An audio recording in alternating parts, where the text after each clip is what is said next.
Good morning, good afternoon, good evening, good night, everyone, and welcome to the third Digital Pan-Asian FP&A Board.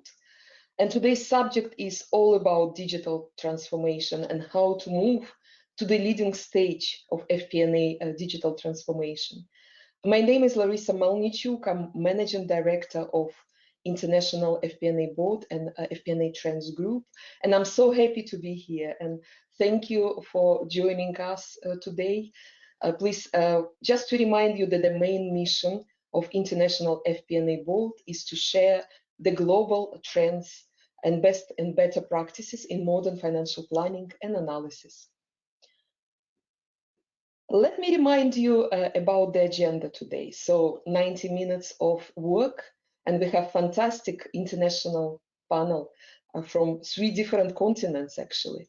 And what we will do today, we will look at the key steps of analytical transformation. We will look at what is necessary for data management, data journey. Then there will be 2 case studies, one from Sanofi on how to use robotics, RPA, for FP&A. Then will be from the next one will be from Sandoz on artificial intelligence, machine learning, and robotics for FP&A. Then we will look at the technology point of view on robotics process automation and FP&A.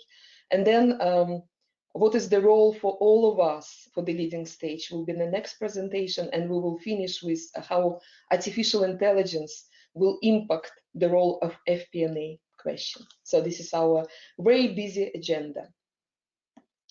A very quick introduction of FP&A Trends Group, my organization. With International FP&A Board, I traveled the world. We opened chapters in 27 cities and 16 countries on 4 continents. You can see all the names here. In Asia, we have 5 chapters. We will plan to open some additional chapters next year, and we are planning to start traveling at least in the second half of the year. But now we are traveling digitally. We continue to travel digitally. The previous meetings in Asia, so in different chapters, we had different discussions, but this is a quick summary. So always looking at the latest trends, always ready to hear your view and to share with you the latest developments. And before we start, I would like to say thank you so much to our technology partner for this webinar, Service Trade Software Robotics, the company that is innovative in robotic solutions.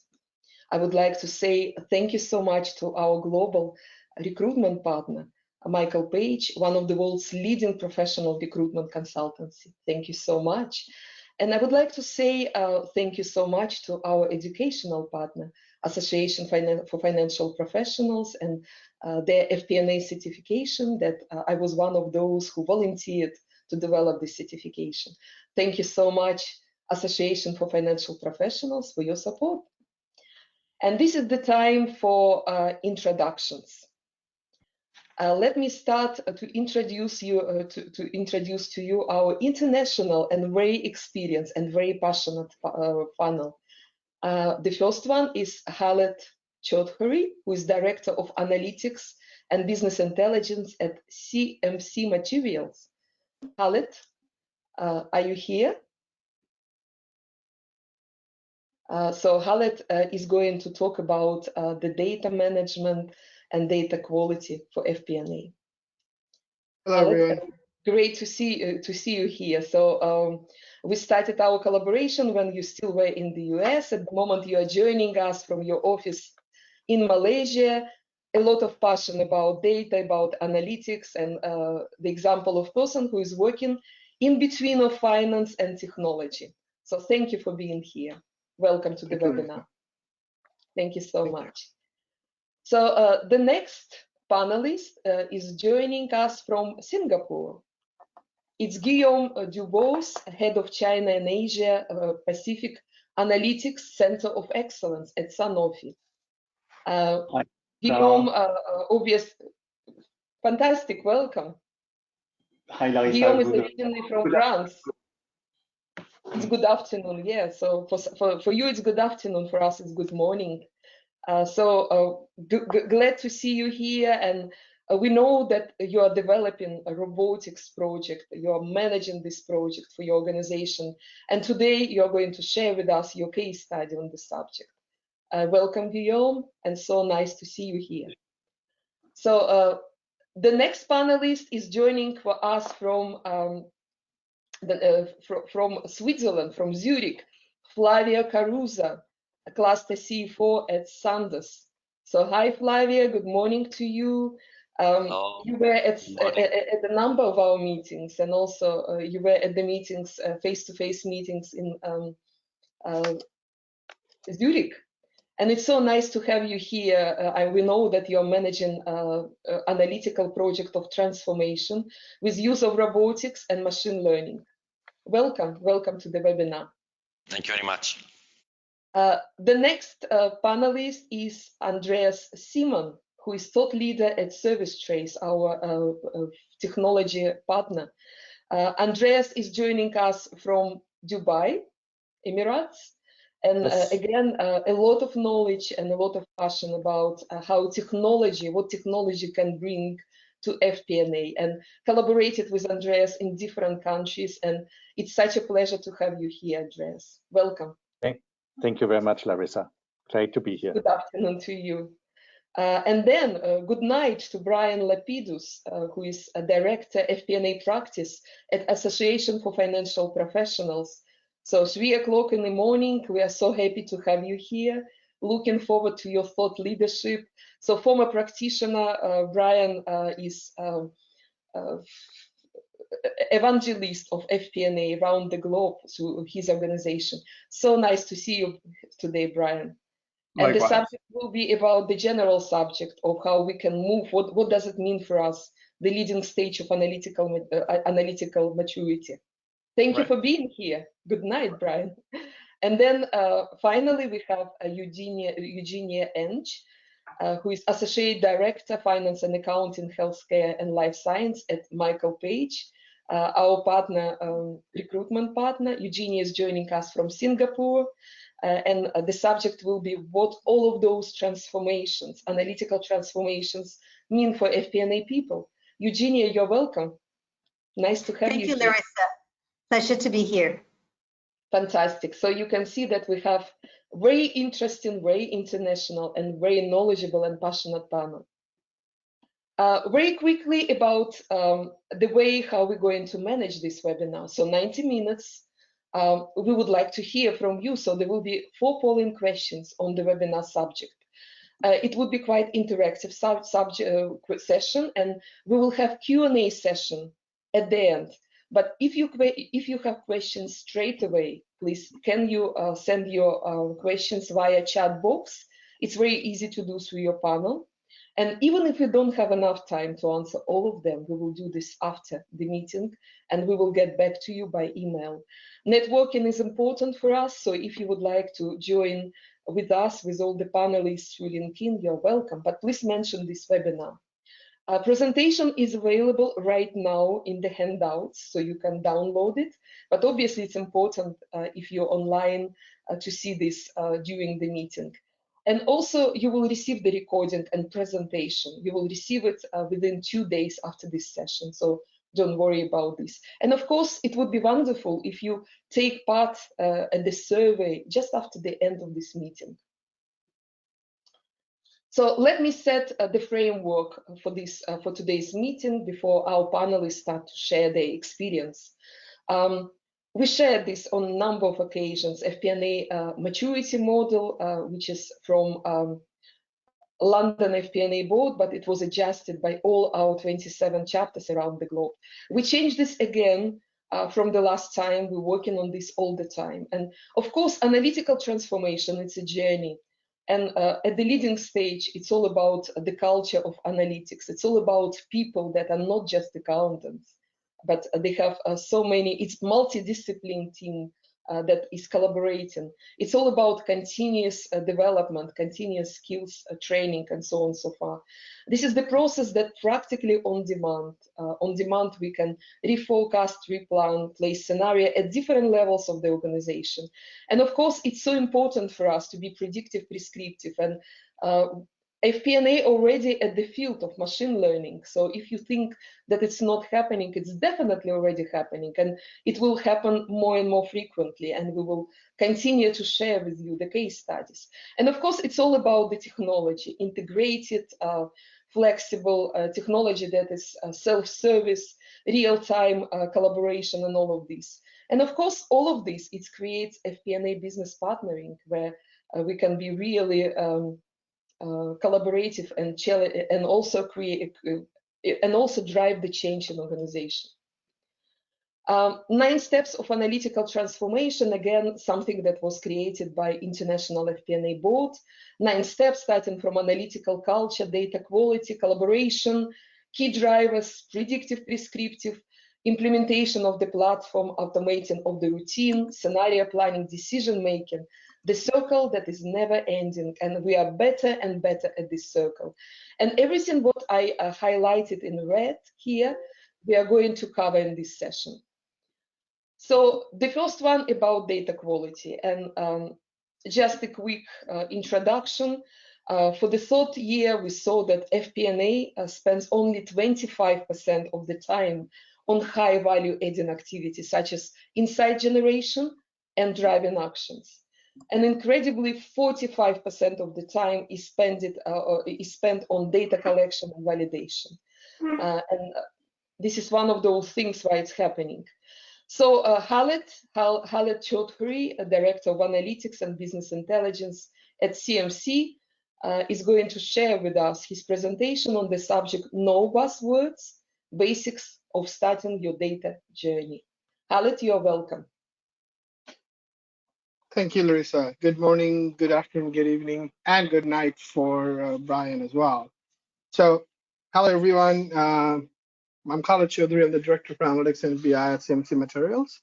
My primary role right now is to drive analytics culture change. So I come from about being in position and leading FP&A for over a decade, and then from then on, I moved on to my current role through a great opportunity.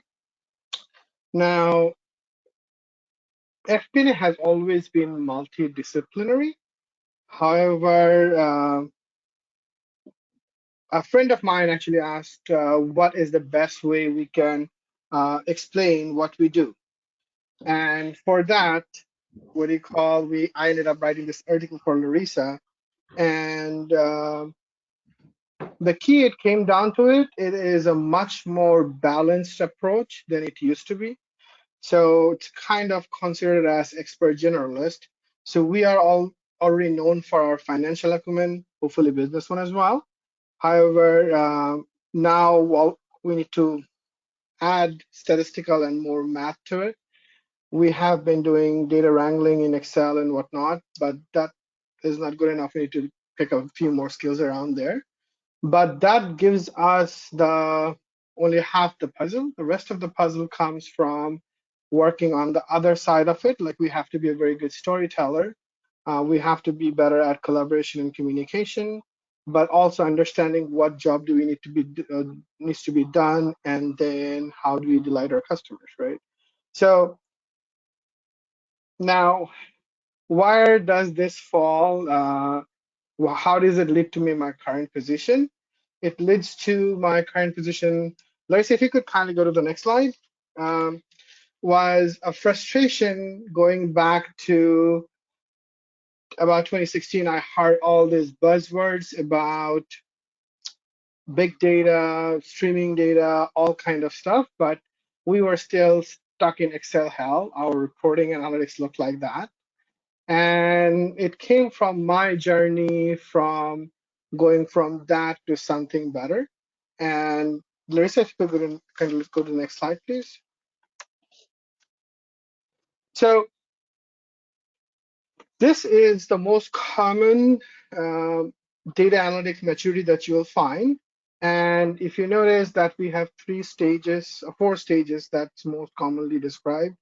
Descriptive, what happened, diagnostic, why did it happen, predictive, what will happen, and prescriptive, what should I do? And that is kind of broken between decision support, where it kind of advises you, versus the decision automation will actually take the decision for you into action, right? Now, that is where all the buzzword is. That's where all people talks about and whatnot. However, that's a fancy, shiny tool. But the problem is you can never get there without crossing your first 3 bridges. Essentially, without having really good descriptive and diagnostic analysis, we cannot make it to the next layer. And what I call what you call settling your debt. So that's where it comes from the beginning. So we need to have very good descriptive and diagnostic before we can kind of get into predictive. Larissa, if you could kind of go to the next slide.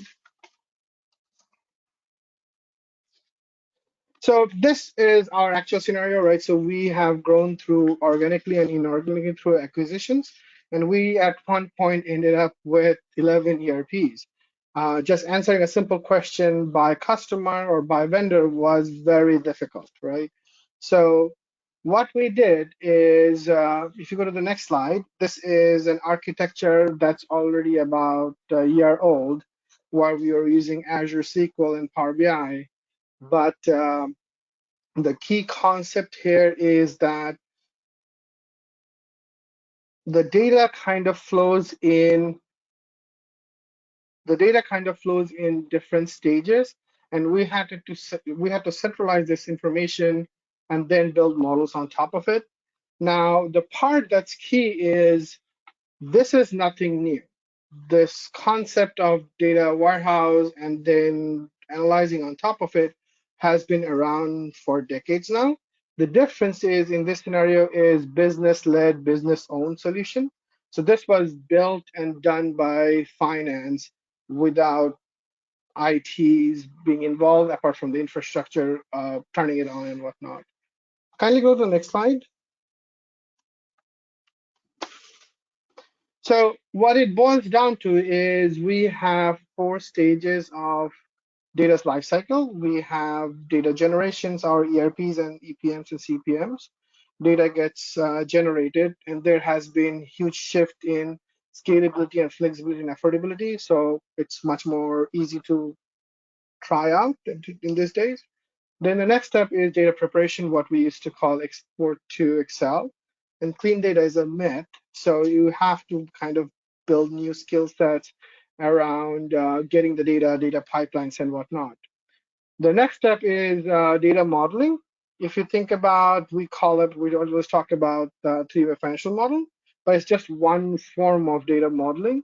There are obviously semantic multidimensional modeling.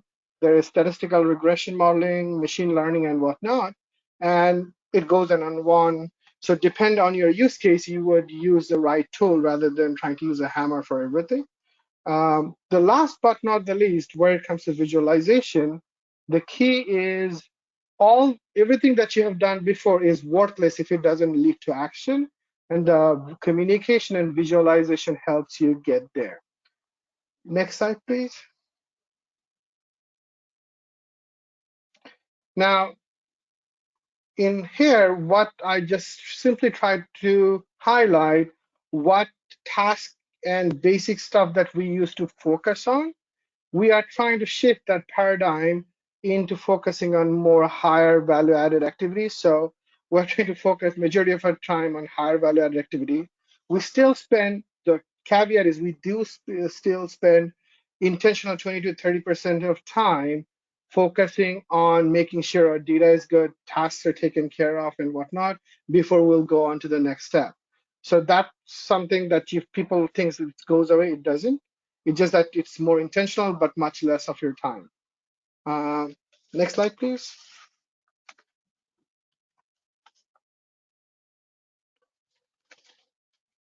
So what suggestion do I have for you is to get started. I think you have to realize that you have to pay your dues first. And then what you need to focus on is to do that. You need to, we have to focus on the capacity for your data preparation and automation and elimination, de-siloing what we do. And then in terms of capability, we can focus on visualization and advanced modeling techniques that fits for purpose. And last but not the least, we have to adopt a culture of transparency and sharing, which allows us to be able to accept it as a steward of company's data. That's all I had for this moment. Any comments from everyone at this point? Larissa? Thank you so much. Thank you so much, Khaled. Thank you for sharing your journey with us and some of the insights. Definitely data quality and managing the data, it's such an important task and one of the biggest time wasters if situation is not good. Guillaume, I would like to ask you to comment on this. So what is your journey in terms of the data quality, data management? Well, first of all, Khaled, thank you very much for your presentation. That was very insightful, and if I guess there are many takeaways that I could collect from your presentation. If I have to select one that we did experience in Sanofi, this is a collaboration on the data cleaning. This is not only, I would say, a side job, and this is certainly not a job that needs to be conducted by IT teams. We need to engage it with the different business teams who own the data. They know the data, they know their definitions, they know their own mapping. And this is very important when we do implement digital and automation in our processes, to engage them right at the cleanup processes. And it's a way also, I would say, to embark them into this journey by paying attention to the quality of data. Thank you so much, Guillaume. Thank you so much, Khaled. Now this is the timing to hear from our audience what is happening in your world in terms of data quality, in terms of data management. So we really would like to understand how value adding is your FP&A. I'm launching the polling question, and as soon as you see this polling question, if you can choose one answer, which is the best description for you. So how much time do you spend on value-adding activities in your FP&A department? Up to 25%, from 25 to 50%, from 50 to 75%, or more than 75%. So please, if you can continue to vote, just choose one of those. I know that it's all not exactly, it's difficult to evaluate, but approximately what a percentage of time you're spending. I can see that more than 55% of you voted just a few seconds, and I'm closing the poll. I'm closing the poll, and I'm sharing the results with you. I'm sharing the results with you. So we can see that 36% of you spent on value-adding activities such as generation of insights, supporting decision-making. 36% of you spent 25% on this. 42% of you spent from 25 to 50% time on value-adding activities. And 19% of you spent from 50% to 75%. And only 3% spent over 75%. Khaled, what would be your quick 30 seconds commentary on this? Can you hear me? Any surprises? Not at all.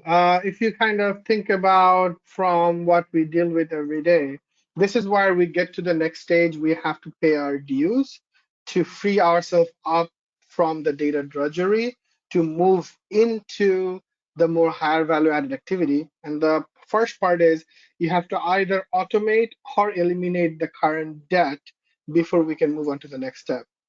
But this is no surprise.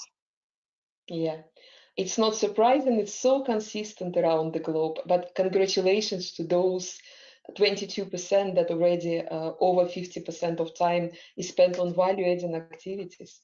I'm hiding the results. Thank you so much for your commentaries. Thank you so much, Khaled, for your great presentation. And we are moving on. So one of the ways how we can improve how we can improve the time spent by FP&A, how we can motivate FP&A team as well. It's about automating the routine.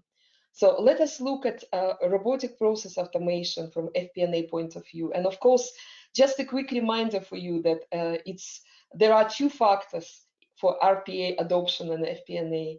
The first one is speed of impact. It's very, very quick and short development cycle. And of course, those are enhanced capabilities that are very scalable and really low error rates. So the next presentation is from Guillaume Dubos, who is head of China Asia Pacific Analytics Center of Excellence at Sanofi. Guillaume, you're welcome, and the floor is yours. Thank you very much, Larissa. Good morning, good afternoon again, everyone. I'm very honored to be with you all today. I am heading the FP&A Center of Excellence at Sanofi for the China, Asia, and Pacific markets, and I'm based in Singapore with my team. And we have experienced together with my team, we have started to experience the RPA journey, and this is what I'm going to share with you today. So digital is key, like many companies, digital is key on Sanofi agenda. And in finance, we started this journey about 3 years ago. And we were looking for best practices in peer groups in order to identify potential digital drivers that could help us to transform our controlling activities. Today, the group is tackling a number of digital initiatives, such as RPA. We started with RPA, such as chatbots or artificial intelligence. So I'm going to share with you our first lessons learned on one of these digital solutions, which is RPA. Before we move on to the next slide, maybe we can stop 1 minute on this quote from Elon Musk: "Robots will do everything better than us." I would say I believe to think he's quite right on that. But robots will eventually do things better than us, but maybe on the longer term. When it comes to RPA today, even though it is a promising solution, we do have some limitations. So this is not yet the case. We still have to be cautious on where and when to use RPA. So I'm going to share with you our first findings in this journey. We can move on to the next slide, please. So where did we start from? Well, when we started this, I would say, initiative, RPA initiative in the group, we're having a background, I would say, that is quite common to many groups, with quite a high level of complexity in our system, data flows and master data governance, with different ways of working, either at a business unit level or at a geography level. While at the same time, the group was requesting more efficiency on our planning and reporting cycles with more granularity. So based on that, when we started to look at RPA, we considered that RPA was really eligible on one domain, which was the master data governance. And few objectives were set for master data governance. Time to respond.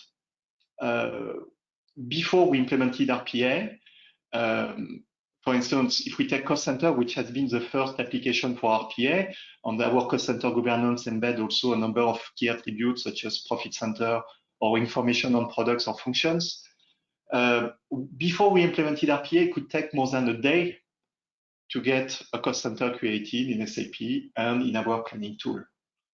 And this was following different I would say, processes, maintenance processes, depending on the region. Thanks to RPA, it takes 5 minutes if I have to create one cost center. Really 5 minutes with an update in SAP on tier 1. If I have to do a massive update, following, for instance, a reorganization, which can happen in the groups, and I have to create 100 cost centers, it will take 2 hours. So there is a real gain in the time to what we call the time to respond. Second key goal was the right the first time. Of course, by using RPA, the cost center maintenance with all the attributes related to that master data are 100% right, because the machine is inputting the data with no error, with no manual intervention. which was not the case before. And we were facing some data consistency checks, data issues before RPA. Third key goal was the alignment to the core model. By implementing RPA, you embark everyone in the same direction, in the same process, in the same governance. So when it comes to enforcing some, when we talk about master data, enforcing some mapping rules or some attributes to be embedded in the cost center master, well, everyone has to follow exactly the same model. So it's a key driver to really embark in a faster manner all businesses into the same logic and same core model, which allow us to implement a common language ultimately, which is key for a group reporting. And last but not least, and this has been explained during the previous presentation and was a question raised during the poll. By using RPA, it's also a way to dedicate more time to more complex processes or value-added processes. Before RPA, on cost center, we had people everywhere in countries, plus ITS teams, working on the maintenance of cost centers. Thanks to RPA, we centralize all the governance and all the maintenance on one person within my team, within the Center of Excellence, using RPA. And all accesses in the systems allowing cost center changes have been removed, so that we ensure that no one can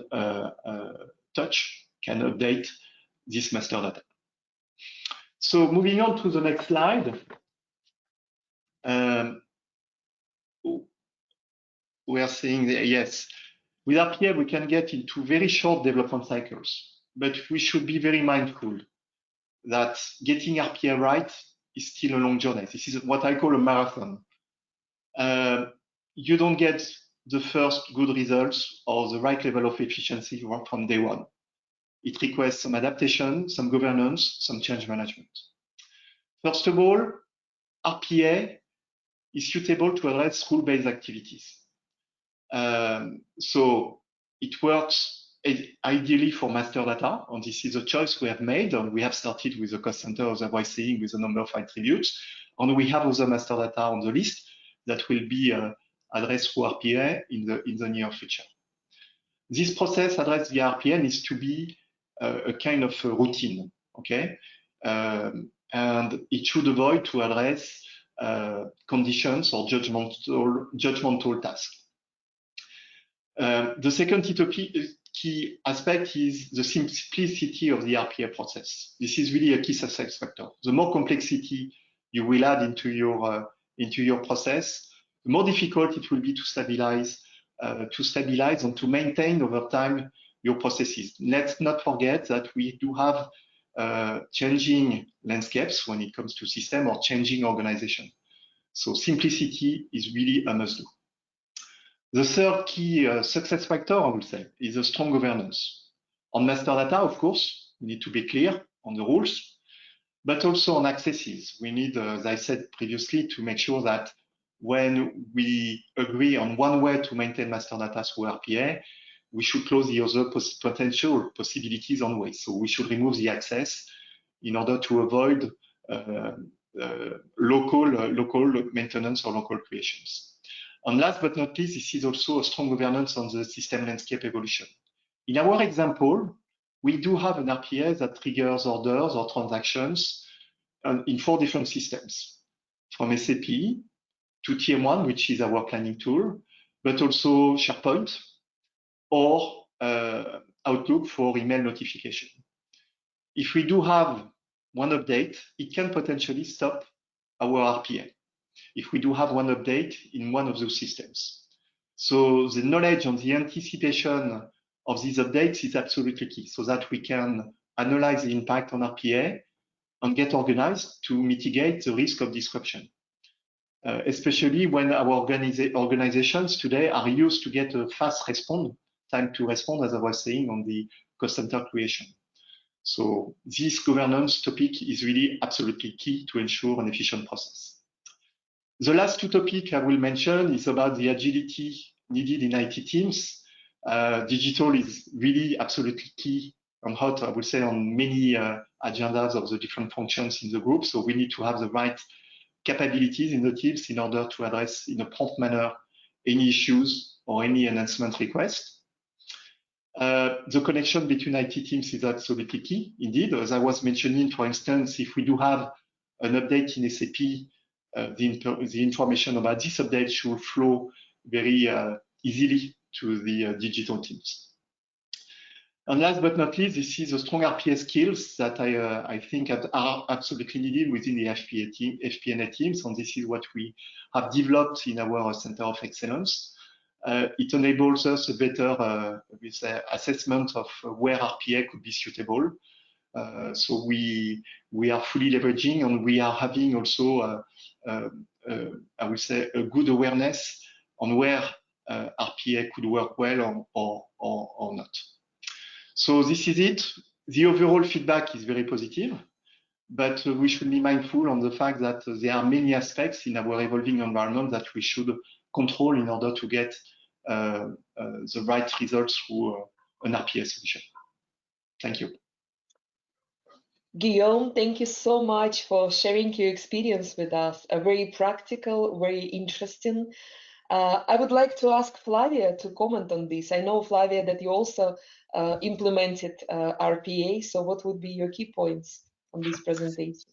Yeah, thank you, Larissa. Thank you so much, Guillaume, for the great presentation. I think I will not spend too much time on adding on RPA. I think the two main takeaway from the Guillaume presentation are really the huge journey now in terms of digital transformation within the finance team that Guillaume I think explained us extremely well, and it is super common also in our company, something that we start also around 4 years ago, and now day after day we are trying to improve and to leverage on the best practice, obviously in the other company. And the second key takeaway I would bring with me is really how freeing up the resources of our team, concentrating more on value-added activity than to lower value-added, is freeing up time to concentrate on resource allocation. That is more and more, I think, the core business of our FP&A function. So thank you again, Guillaume. Thank you. Thank you. Thank you so much, Flavia. Thank you so much, Guillaume. Let us hear from our audience right now. So the time for the second polling question. And this time we would like to understand if you already started to use RPA in FP&A. I'm launching the poll. And if you can choose one answer that is the best description for you. And please note that it's RPA in FP&A, not just finance, but in FP&A. So if you can continue to vote. So please, can you share with us, have you already started? Is it yes, we already have started? Not yet, but plan to implement it in the future. No, we have not, and we do not plan to implement it. So more than 55% of you already voted. Just a few seconds before I close the poll and before I share the results. I'm sharing the results with all of you. So 15% of you already started this journey. Amazing. Then not yet, but plan to implement in the future, 46%. And 39% haven't started and don't have any plans for implementation. Guillaume, are there any surprises for you? So what would be your quick 30 seconds commentary on this? Well, I must say I'm not that surprised because it was not obvious for us to, at the beginning, to identify the true case studies for RPAs until we get really some concrete examples on benchmarks from peer groups. So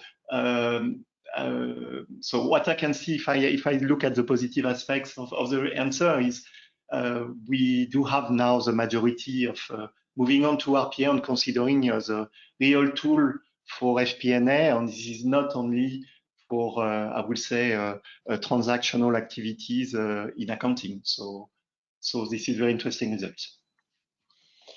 Thank you so much for your commentary, and thanks everyone for sharing your experience with us. Thank you, Guillaume. We are moving on to the next part, to the next presentation. Just a quick reminder that we already looked at data quality, we looked at RPA, And let us now move to predictive planning using artificial intelligence, machine learning. And the next presentation will be from Flavia. But before we start, just a quick reminder to those for whom those are the new terms, that machine learning, something that we already started to use in FP&A, and at Artificial Intelligence Machine Learning Committee that we organized, we have already 35 members, and we looked at dozens of different case studies from companies such as Expedia, Microsoft, Deutsche Bahn, Swiss Rail, and all of those. Artificial intelligence enables machine to think, and machine learning can learn from data through self-improvement with minimal human supervision. So let us look at the case study from Sandoz, FP&A analytical transformation through AI, ML, and RPA. Flavia, you're welcome, and the stage is yours. Super. So again, good morning and good afternoon and good evening to everybody. My name is Flavio Caruso. I'm the CFO of Cluster Europe in Sandoz, and probably as you know, Sandoz is part of Novartis Group.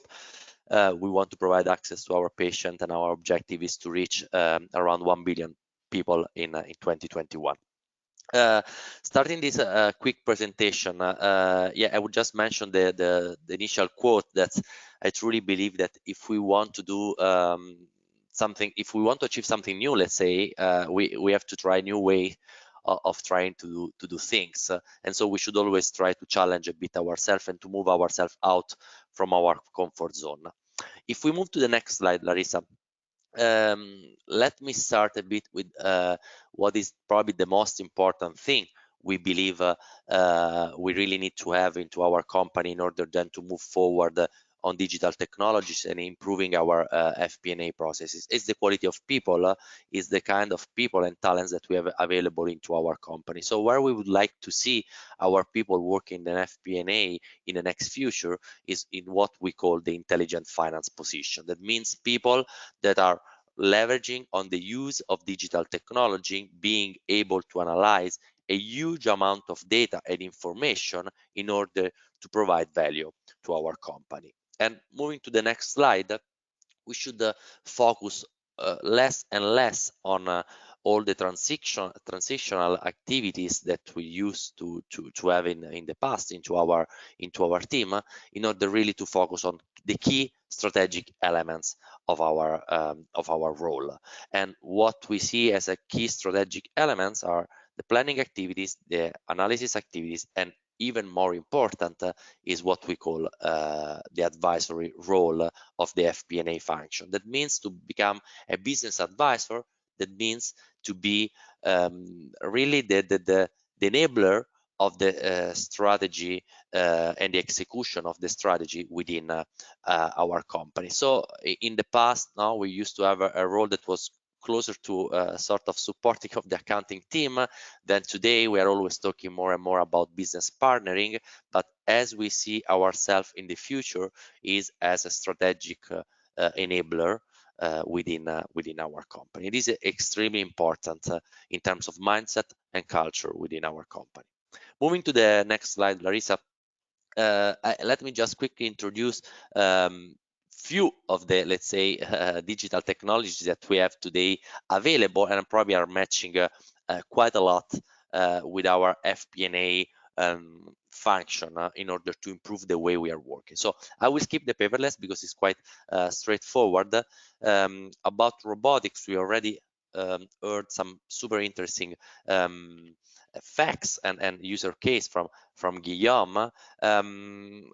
Just few words how we are applying robotics into our companies, mainly on the transactional activities like the booking of invoices. This is an easy process now, thanks to RPA, just scanning the invoice, booking it into our ERP system, and doing all the reconciliation that usually we used to do. This reconciliation we used to do it at the FP&A in the FP&A function, but even better is the development of chatbots that are able to support the business and replacing all the reporting activities that we used to do. So the business can just ask to a chatbot, how is my performance year to date October, and the bot will answer, this is a great performance, it's a plus 10% versus previous year, and hopefully is a plus 5% above budget.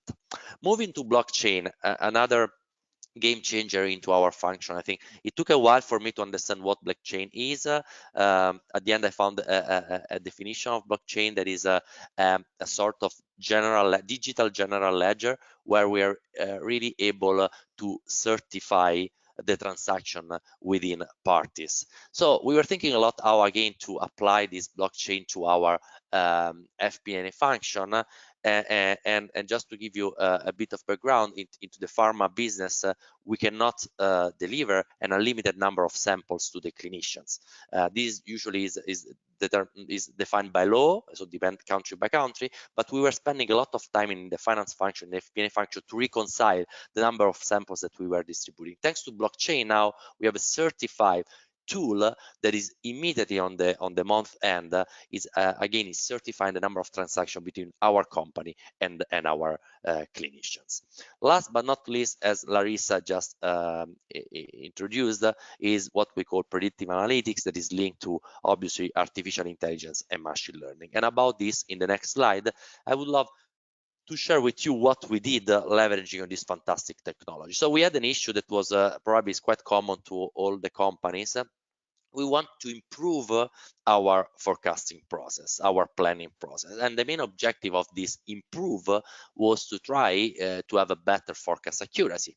Okay, this was always the painful topic, and we were having a lot of forecasting. So the production guys, they were doing forecasting, marketing guys, they were doing forecasting. We as a FP&A team, we were doing forecasting and so on. So we had a call with a university in Italy, and we didn't talk to the finance guys of this university, but we talked with the artificial intelligence and robotics laboratory of Politecnico in Milan, and we asked them how we could apply some technologies in order to support this need that we really have. Then we start this project. We create a data lake or sort of data warehouse where we fill this data lake, as Khaled mentioned to us, with a lot of information, a lot of data, data regarding production, regarding our historical sales, also our internal past prediction done by our team, and all the external business element that we could collect. So this building up of this data lake was key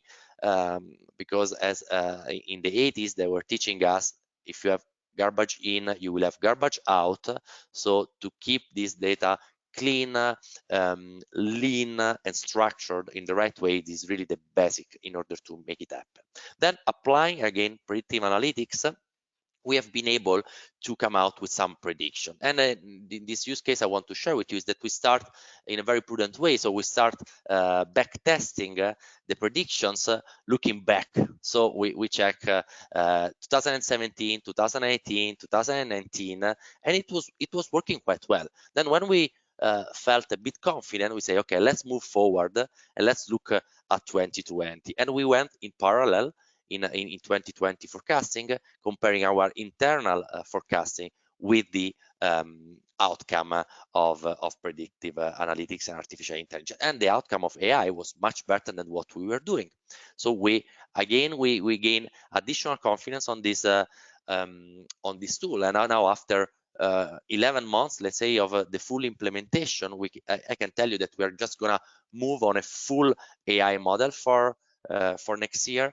We'll just use this kind of prediction, and the main outcome that is really tangible is that we have been able to improve the forecast accuracy in a great way, and as a consequence, in terms of impact into our P&L, obviously is the reduction of write-off, if the improvement of the number of stockouts that we had all over the year, also an improvement in terms of COGS of our products, and last but not least, we have a much lower inventory. That means much more cash. So moving to the next slide, And it's just to share with you that the journey just started, as Guillaume just mentioned. I mean, the journey is a long journey, and it will take years probably to get there. Now we have a digital hub in Barcelona. We are building up a digital hub in Madrid. We are trying to move from sales predicted to cash predicted. So this will be all next user case that we will share with you. But my advice would be to start with an objective, and then to try to reach this objective, leverage on digital technologies, not to go with digital technologies just because you want to try something new. Thank you very much. Flavia, thank you for your excellent presentation and sharing your expertise with us. I would like to ask Andreas to comment on some key points for you as a technology visionary. So what would be your key points? Yeah, thank you very much, Flavio. Great presentation. It's interesting to see that you're introducing AI or machine learning together with robotic process automation technology, while of course these technologies are also available with other solutions like enterprise performance management, etc. So that means for me, AI and machine learning now driving much more into the direction of what you said, all the positive effects about more cash, more transparency, more accuracy on the forecast, and helping the people driving driving the prediction of the whole scenario and the business partnering in the right direction. So it's all about collaboration. You said it. It's about partnering with the different departments and helping them. And what I really find interesting that you're using chatbots as one of the technology to give people a better insight into their performance and a much more easier access than walking themselves to kind of reports. Thank you very much. Thank you so much, Andreas. Thank you so much, Flavia. Now is the timing for the polling question number 3. And we would like to hear from you, where are you in terms of using artificial intelligence and machine learning? So I'm launching the poll. And if you can kindly choose one of those that is the best description for you, the best description of your situation. To what extent would you say your organization uses artificial intelligence, machine learning, and FP&A? And the options are no AI ML being used, plan to use AI ML in the future, some AI ML used, yes, AI ML being used a lot. So please continue to vote. More than 55% voted. Just a few seconds, and I'm closing the poll, and I'm sharing the results with everyone. So almost half of you, 48%, said that no artificial intelligence, machine learning being used. Plan to use it, 28% of you. Some of you, 22% actually use already some of artificial intelligence, machine learning processes, and only 2% use this already to full extent. Flavia, any surprises? What would be your quick commentary on this? No, I think no surprises, Larissa. I mean, this is a bit more the average trend that we see in the market. So yeah, nothing to add on top of this. I think we should just try to push. I think it's a lot of cultural issue that we may face at the very beginning. So let's just try again to challenge a bit ourselves, as a team, and to try really to do different things in order to achieve our objective. That would be my advice. Thank you so much. Thank you to everyone for those votes. And we are moving on. And now this is the timing for us to look at the technology and how technology can help with those analytical maturity steps. So we are going to look at analytical culture and also, again, RPA and implementation of integrated platform and implementation of how technology can help with collaboration. But just to remind everyone, a lot of questions at the moment, whether artificial intelligence is going to replace jobs, whether artificial intelligence will replace the accounting profession, FP&A profession, and so on and so far. We really like this Kasparov's law it's adopted from Kasparov's law that digital FP&A success, it's human intelligence plus artificial intelligence and plus clever process. So technology, this is all about clever process, how you implement it and when. So robotics process automation in FP&A, presentation by thought leader at Service Trace, Andreas Simon.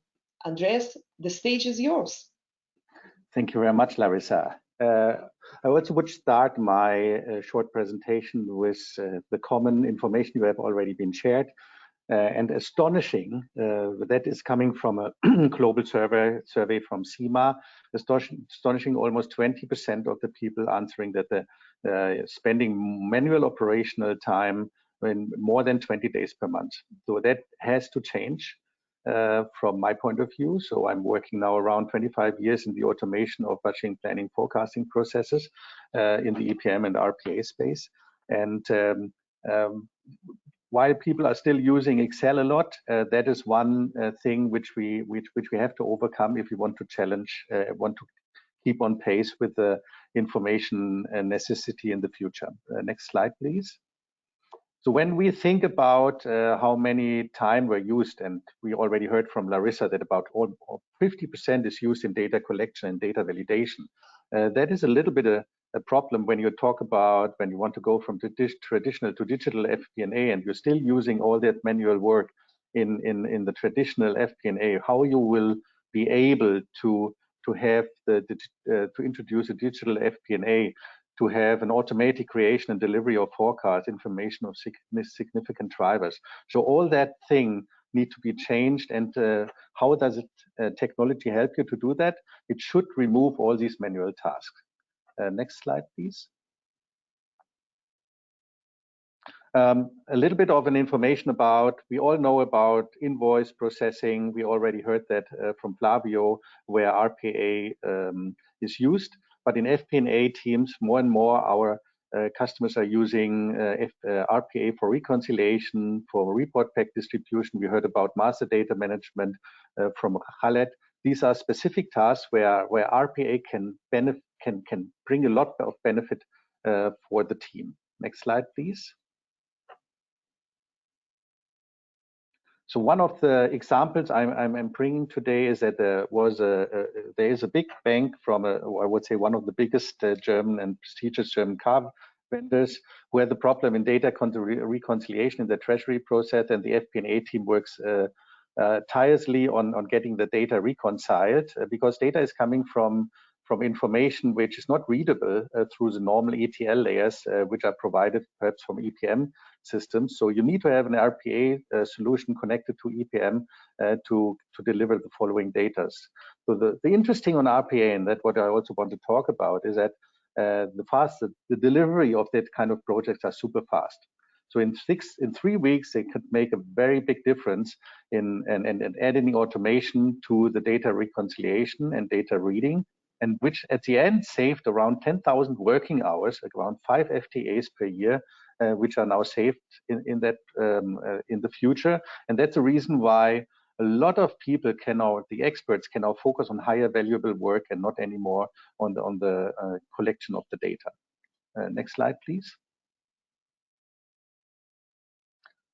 But data or RPA is not only there for collecting the data. RPA is also there for bridging the gaps. You have a lot of legacy systems which you perhaps want to replace, but replacement of legacy systems are very, very, very difficult and a long-term process. While RPA can fix that and bridging the gap between legacy systems in a very short time frame, the development cycles are very short.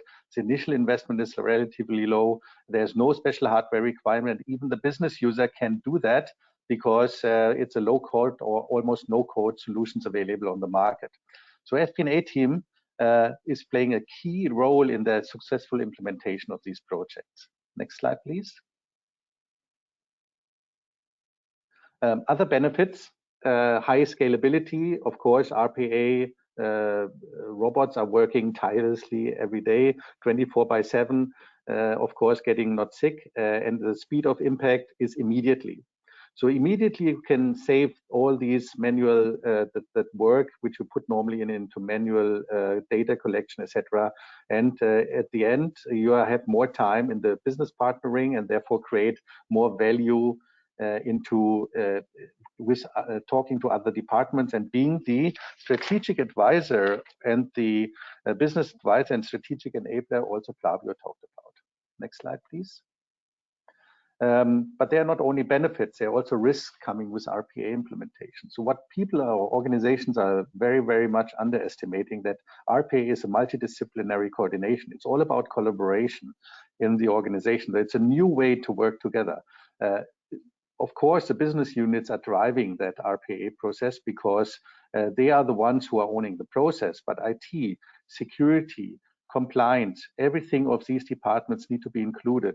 And that's the reason why you need to look for technology who is supporting that collaboration process inside the organization. And next slide, please. So the collaboration lifecycle is very important. So you have, like I said, C-level business people, process managers, department heads, projects teams, IT and security involved. There are tools on the market which are supporting that. There are tools on the market which are not. But please make sure and please think about that robots are like normal people people working in the organization. They need to be maintained. They need to be taken care. They need to get trained in the process they should do. So collaboration capabilities of the RPA platform is key. And please think about that it's not only task automation. You need to think about the whole end-to-end process. That's the reason why you need to have the business users in place, because they are the ones owning the business process. And you need to define the business process you want to automate, not only the task, because otherwise you're getting, the problem is that you're not getting control of the maintenance of these tasks if the business process is not described. Next slide, please.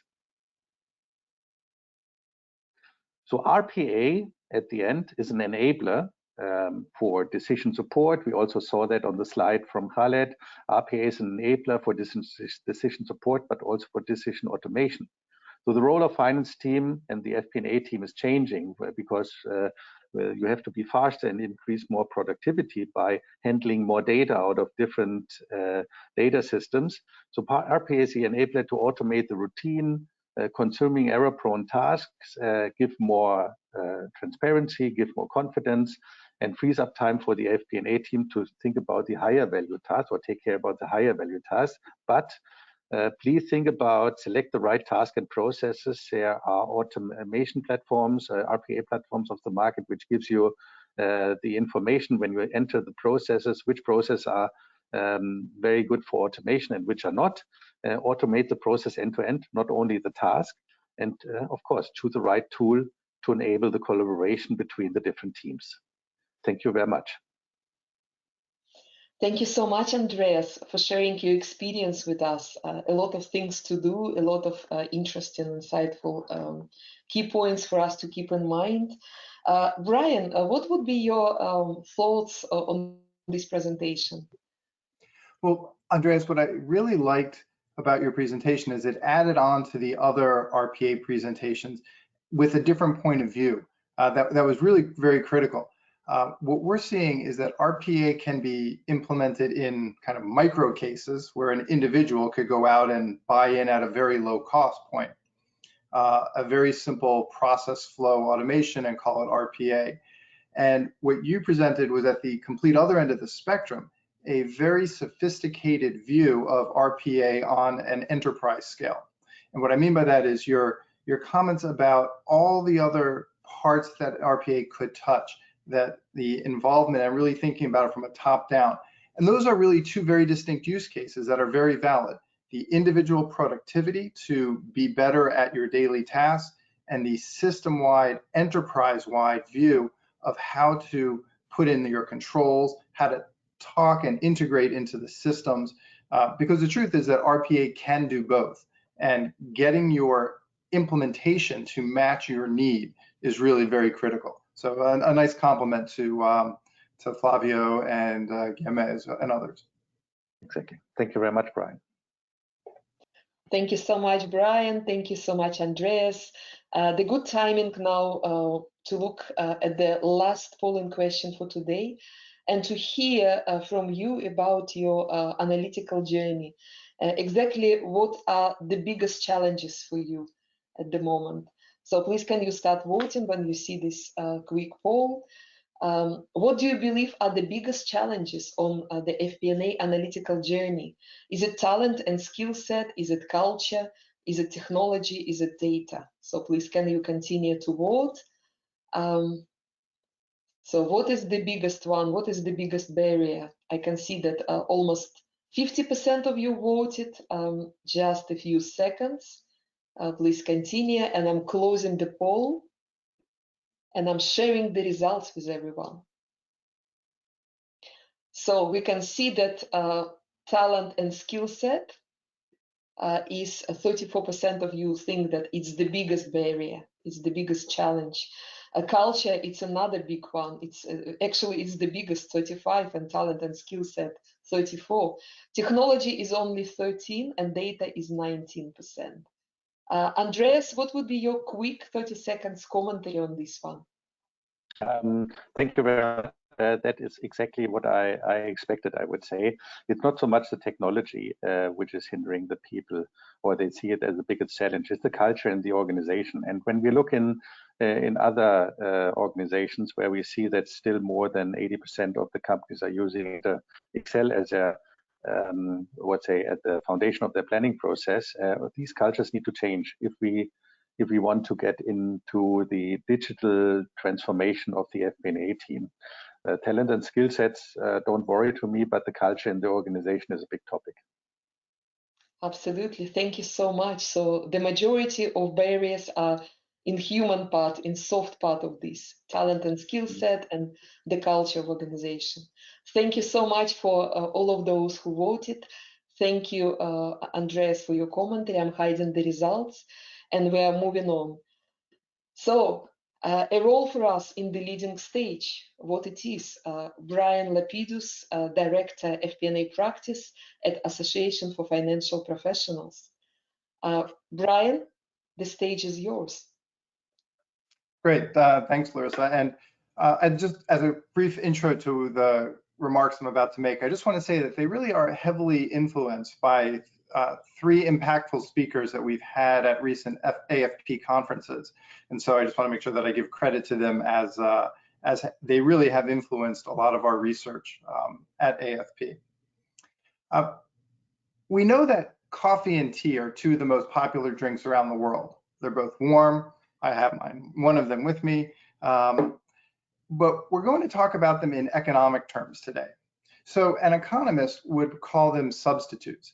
If you couldn't find one, you're likely to choose the other to have. So with that, let me propose an economist question to you, the audience. If coffee were suddenly free, plentiful, and available, what would happen in beverage markets around the world?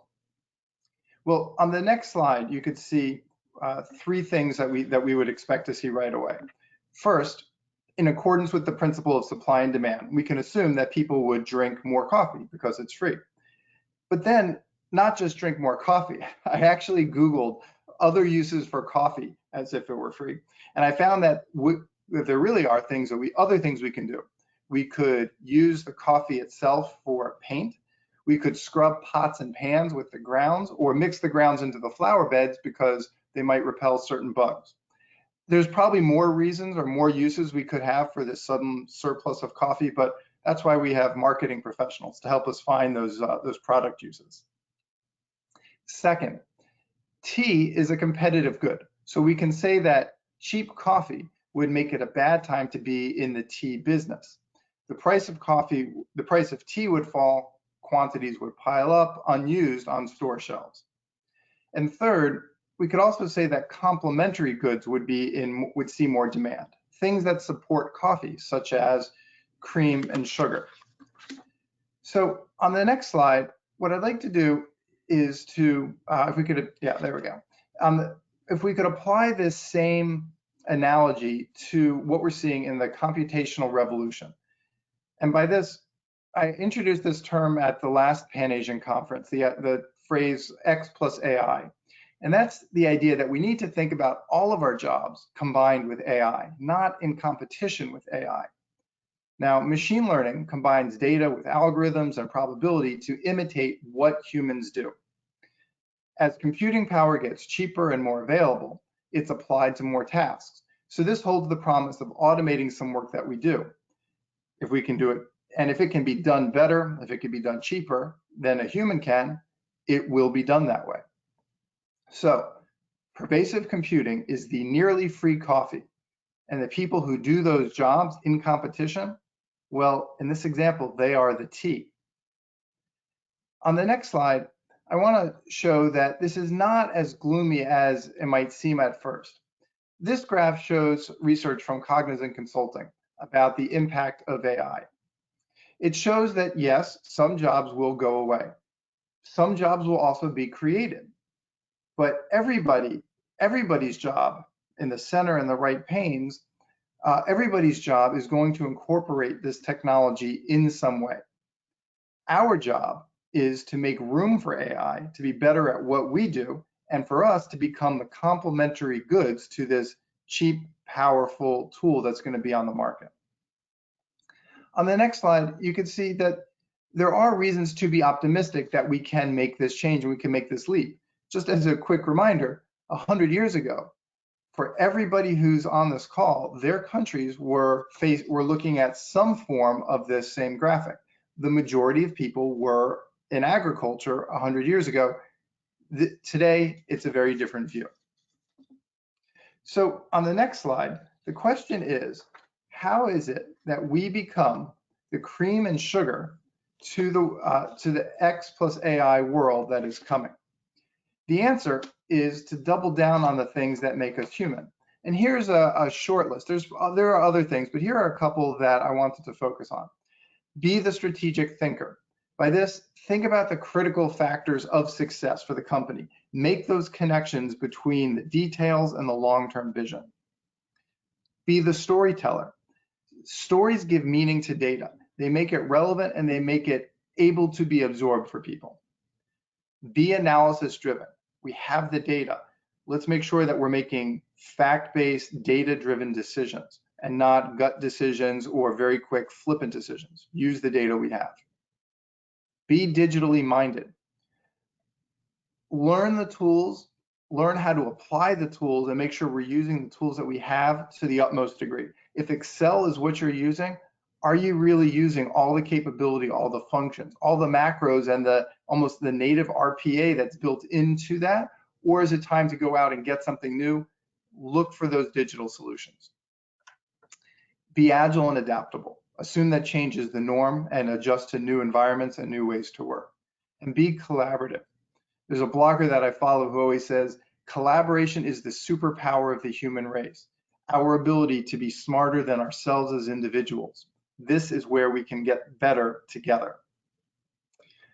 On the next slide, there's a lot of detail on this slide about the 3 B's of how to manage your career. And everybody has a copy of the slide, so I don't want to read each bullet individually, but I want to pull out one item from each column. Be curious. The first bullet here, always be learning. The easiest way is to devote a portion of your week to continuing education, whether that's training classes, certifications, talking to colleagues, or reading. Be curious and keep exploring. The second column, be known. Participate in industry groups, such as this one. Speak, write. There's a saying, you can't be outstanding unless you stand out. And be known as an expert in something that you do. And the third is be strategic about how you think about your career. Intentionality could be as simple as developing a career plan. And career plans change. It doesn't need to be rigid, but if you have something in writing, you can force yourself to show the discipline, to share it with others, and kind of hold yourself accountable. Think about how you want to get from here to there. And know that it's up for change at any time in revision, but think about it.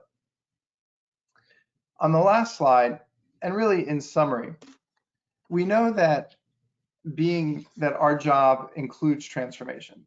Could we go to the next slide? So with AI, with machine learning and pervasive computing, we need to think about our jobs and our roles and where it is that we add value. And for us, being a good computer or a good robot is not really an option. We can't be a better robot than the existing robots. So don't be a bad robot. What we need to do is we need to be good at the complementary things, the milk, the cream and sugar that supports this. That's like being a good human being. And that is what we see as our task going forward. Be a good human being. Thank you. Thank you so much, Brian. Fantastic message, excellent presentation. Thank you for sharing this with us. Khaled, what would be your key points after this presentation? To be honest, I love the presentation. The reason is, even though I'm known for technology, I run AI, what do you call analytics program and whatnot. But at the end of the day, what Brian said, it comes down to a story. I remember doing a budget and my vice president saying, it's nothing about the numbers. Numbers have to follow the story. But at the end of the day, it's about the story, which is something that we should focus on wholeheartedly. The one thing that I would like to say is, I'm guessing most of you watched Avengers, Iron Man. And in Iron Man, you kind of notice that he has his AI called Jarvis. So essentially, for example, we are faced with a situation like COVID, right? So it'll be kind of nice, like, hey, Jarvis, run scenarios on our cash flow for next 10 things and take into this variables and whatnot. And the AI will come back and tell you these are the things and this is the probability of this falling into that. It allows us to make better decisions instead of trying to run after doing things that we are not good at, right? We cannot compete with machines when it comes to processing, but we are better problem solvers and we can do this collaboratively. And I think it's a great message. Love it. Excellent. Thank you so much, Khaled. Thank you so much, Brian.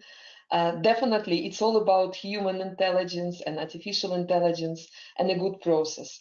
And now the last presentation for today's meeting from Eugenia Eng, and it's about how artificial intelligence will impact the role of FP&A. Eugenia, you're welcome, and this is your stage. Thank you, Larissa. So this is the recurring topic when we speak to FP&A directors or CFOs. We interviewed a large number of clients across various industries in technology, in healthcare, industrial, and services, and collated all their views on the challenges in adopting RPA for FP&A. I ranked them in order of commonly suggested challenges among clients. Most don't quite see the benefits versus the cost of implementing RPA. Besides the financial costs, they also spoke about how lean existing teams are and will need to invest in further resources to make this transition. There's also a great scarcity of technical talent who understand finance from the consulting firms and vice versa. So the question of whether the project transformation should be spearheaded by finance teams who understand the end user requirements or consultants who are stronger in process design. Some clients also feel a great need to transit the laborious a greater need, I would say, to transit the laborious accounting processes, such as invoicing, purchase recs, and some examples quoted, with greater than 2,000 purchase requisitions per month. Lastly, some of our clients also spoke strongly about the change in mindset from leadership that still feel FP&A should be done in traditional ways. Next. We then spoke with a large number of our clients also who have embarked on this journey and hearing, some of the key takeaways, broadly speaking, what to look out for during an implementation. There are three key takeaways, one being the complexity. The same process in reality really differs across business units, entities, or even countries within the same organization. Implementation teams really need to develop a good understanding of the process and business needs in order to proactively address any issues. The second aspect would be training. Very important to have solid training at the start because The project team will also need to know how to dynamically make the changes. And lastly, having sufficient resources to work on the implementation while ensuring the routine job still gets done. That's all I have. Thank you. Thank you so much, Eugenia. Thank you for sharing your view on this. It's almost time for Q&A session, and I just would like to remind everyone to use the text box for Q&A session. But let me do the conclusions before we do the Q&A session. So today we were looking at FP&A digital analytical transformation and how to move to the leading stage. So we were looking at the cultural points, people and processes and analytics and technology, and of course, business partnering as well. And today's focus was on such an important developments as robotic process automation and machine learning, and of course, predictive, prescriptive, using the technology. But also we concluded that it's all about human intelligence and artificial intelligence and good process coming together. This is the time for Q&A session. Let me start it. I would like to ask, the first question is to you, Khaled. And the question is about what proportion of your resources in FP&A were invested in master data maintenance before, and how much reduction achieved through RPA in terms of time and resources? So the easiest way I can explain this is our capabilities from the start of our journey has, so we did not focus on cost reduction. The reason is we just felt we didn't do a good enough job of what we should be doing. Rather, we were focused on what more can we bring to the table. So from that perspective, we have gone to hyperscale. I guess from that perspective, our team's caliber has gone for like our from our what's the correct word? The value-added activity has grown tenfold. Just to give you an idea that the master data is not a one-time process. That it's not like you spend 6 months or 3 months of project. Master data project doesn't go away. We have created a data governor, one of our FP&A members who wears a hat partially who governs that master data process to make sure that it stays in sync. However, the data is truly owned. So we have pushed the data ownership, like the commercial data is owned by the customer data is owned by the commercial team. The product data is owned by product management team, right? And FP&A as a way we collaborate. We own the process, we facilitate it, we are responsible for it. But at the end of the day, we have become governors of data. And it's just a partial role for one of my team that looks at master data. But it's something that we have gotten through iteration. We've, instead of waiting to do a master data project, we kind of rolled out our analytics project. And as part of it, we continuously iterate. Just to give you an idea, we are like tomorrow, we are rolling out the 10th iteration where we are looking at another layer of looking at master data and creating that part. And as you highlighted in the beginning, it's a cycle, right? It's an infinite loop that you continue to improve on. Hopefully that answers the question. Thank you so much, Khaled. Thank you for the question. Thank you for the answer. The next question is to you, Flavia. And the question is, actually, there are two questions for you. The first one, are soft skills the key part of analytical transformation? So this is the first part of the question. And the second one, is Python good for AI ML? It has many libraries which can be used for AI ML. So what would be your answer to these two questions? Yeah, I got the first one, then you will just repeat the second one, Larissa. So the first one is about soft skills. I think they are super important. And as I was mentioning before, but I think also Brian had a great presentation about this. I mean, really to be curious, no, to see things around us, what the others are doing, to be curious about the digital technologies, to be open, to welcome the change. Again, as Brian mentioned, I mean, this is not gonna you know, the machine are not gonna replace our jobs, but they are gonna allow us to do our job in a different way. This is the way we should look at it. So I and we truly believe that soft skills are extremely important to answer to your question. Can you repeat the second one, Larissa? Sorry. It's about Python for FP&A professionals. Yeah. Okay. I understand. Okay. Yeah. Okay. No. I'm and I don't have an answer because I'm not an expert at all. I think this is not our job or our role. So we have, as I was mentioning before, we built up a couple of finance hub of where data scientists and data analysts are working for us. And I know that Python is one of the tool that the guys are using, but I have heard also about other names. But this is really a technical question. I'm not an expert about this. So we need to understand, I think, digital technology to achieve our objective is let's keep the technical part to the people that are working on that. Thank you so much for your answers, Flavia.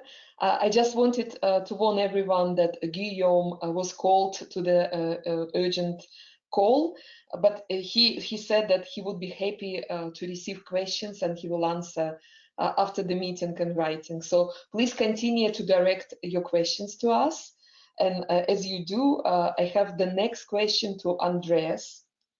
Andreas, this is the question for you. So how did RPA help the implementation become very quick? So how with RPA you can really be quick with implementation? Normally the RPA solution of choice, I would say, are low-code or no-code solutions, so it's very easy to handle. And because it is simulating the human behavior on the different applications you are already using, so it's very easy for people to create, I would say, a kind of robot who is automating or is taking over the task and automating the process. So we have a lot of examples where RPA projects are taking only 10 days, 2 weeks, 3 weeks, because the business user itself can create that kind of robot, because it's a low-code, no-code solution. Very easy to create tasks, to automate tasks. Thank you so much, Andreas. Thank you for your answer. Brian, the next question is to you. As FP&A, do we in FP&A do we need to learn programming languages, or we will be like modern, like bridges between business and programmers? If the answer is yes, then where we should start? So what is your view with your rich experience on this? With programming languages, I forget who had mentioned it earlier, but really what we're seeing is the rise of low code and no code, which means that things can be done without having to actually write the code. Drag and drop, things that actually just watch what you do, RPA that watches your movements and imitates that. There's a discussion about chatbots to come and answer your questions. So what's happening is those are being built in the background as push button technologies. So I don't think we need to learn code. My one exception or one hesitancy would be, depending on what you call code, I do think that R and Python are really growing as far as applications to handle large data quantities. So if you're less on the planning side, but more on the analysis side and doing the deep dives, we're seeing those as very powerful tools for business and data analysis. Thank you so much, Brian. Thank you for the question. Thank you for the answer. The next question is to you, Eugenia. So it's about the future of FP&A teams. Do you think that the types of skill sets in FP&A department changes with RPA and machine learning? And do you see that in finance and FP&A departments, we will start to hire people who may not have the finance background, but maybe they have experience in coding or risk management or artificial intelligence, machine learning? So people who bring different way of analyzing info. So do you see this coming, Eugenia, and especially in Asian region? I certainly have a lot of questions from my clients for such talents, right? So I guess they use Michael Page sort of as the liaison among other clients looking to move into RPA, because I think the biggest challenge is, well, we are able to find tech experts.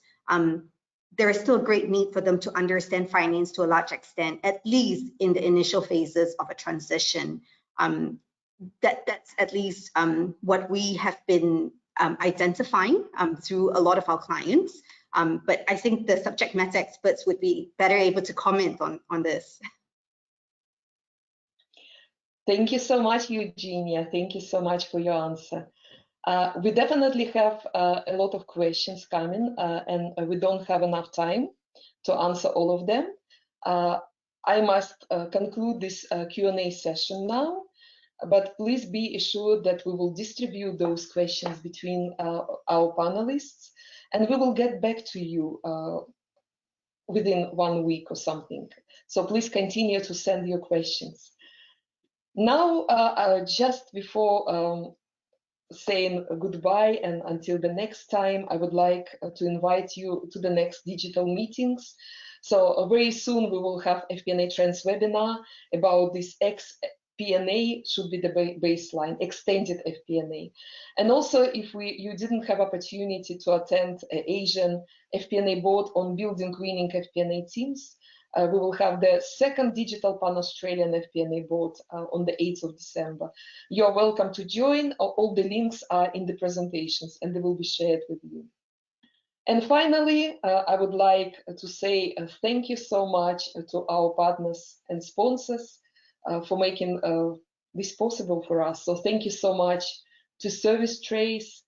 Thank you for your support. Thank you so much, Michael Page. Thank you for your great support. And thank you so much for AFP for making this possible today as well. I would like to say thank you so much to our fantastic international speakers, practitioners and visionaries and thought leaders. Thank you for making this so dynamic and different. And this is the way how we discover and how we move FP&A forward, through collaboration, discussion, and through our passion. And finally, I would like to say thank you so much to all of you for being with us today.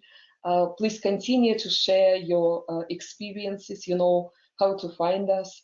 If you have interesting case studies on artificial intelligence, machine learning, we are doing a global research project at the moment and we'll be happy to interview you. And also, if possible, we can invite you to artificial intelligence machine learning committee. And finally, please stay in touch. But when I finish this webinar today, please remember that there will be survey when we close the meeting. And through this survey, we will learn how we can make it better. Thank you so much for being with us. Stay safe and hope to see many of you next year face to face during our travel. All the best. Bye-bye.